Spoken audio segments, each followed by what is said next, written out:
nastier elements had been moving into the gulch who didn't know him. Some of them was there in Zeb's shack that night, and they was already closing in on Deadwood in their grim, friendly way. It looked like getting out might be a sight more harder than getting in was. I laid my rifle across my arm like I was thinking about maybe shooting somebody just for the heck of it, and said we had to get back to the fort whilst there was still enough light to follow the mountain trail. I asked Zeb for some feed for the panther, so's it don't bite my head off when I get back. Zeb was feeling flush with the windfall the barter of his antique vest had fetched him, so besides the feed sack he throwed in a couple of lumps of sugar. Deadwood was having a grand time and warn't easy to shift, but I remembered him not to forget what Dan'l Boone once told him, and that confused him enough to stumble out after me with his jug and gunny sack. "What'd he say?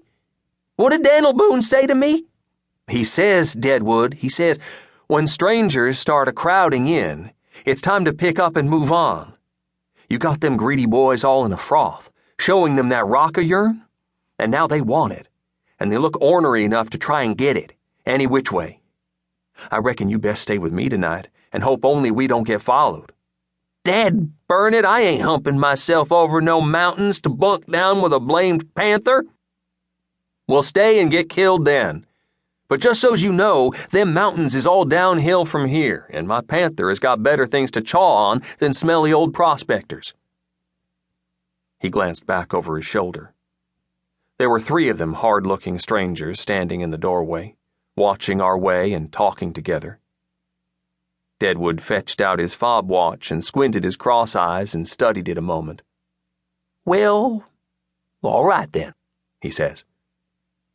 I throwed his gunny sack over my shoulder and walked us towards his shack until we got hid into the woods, shadowy now with the sun lost in the branches. Then I made a quick turn down to the crick and hurried along it upstream to the teepee, moving faster than suited Deadwood, grunting and complaining about his rheumatics behind me. There's a sad, creamy glow about twilight that smooths off the edges and mashes thoughts and things together, like memory does when it's let loose on its own. It's the time of day when I most find myself thinking about the faraway river town where I growed up, and about all the things I'd done there and the folks I knowed, most especially Tom Sawyer, who always had a lively idea of what howling adventure to try on next. Long time ago. Felt like 100 years or more. So many awful things had happened since then. So much outright meanness. It was almost like there was something wicked about growing up. Deadwood was weaving about, having oversampled, and was panting like an old dog when we reached the teepee. So I set him down by the woodpile with his jug and sack and went to feed Tongo the forage Zeb give me, letting him nubble the sugar out of my hand. I was glad to see him, and he was glad to see me, bobbing his big head and snorting like as if to say so. It was the tribe that give me the horse, about the same time they give me the woman. They come in the same parcel. I mostly got on better with the horse. My old horse, Jackson, had been with me since our pony days, and if you counted up the miles, he'd hoofed it round the world 100 times and at least 30 times flat out. He was plumb knackered. I'd named Jackson after an island in the big river where my life took a change because, with me and Tom setting out on our western adventures, it was a changing again, and I wanted to mark that. The tribe cooked Jackson up and ate him, which they said was doing him a great honor. When I named the new horse, Ita says to the others, "Ne Tongo," and they approved of that and gave him a few baptizing slaps on his croup, and I approved of it too.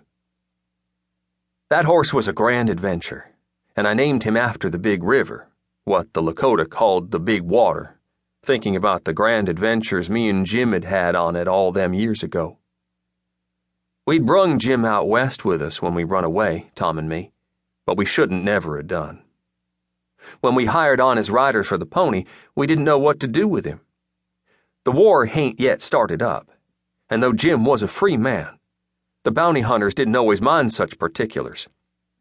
Sometimes we had to pretend he was our slave, and we always had to be on the watch out he didn't get stole. The Pony Express stables, however, was hiring only skinny young white orphans like me and Tom, and though Jim was surely an orphan, he come up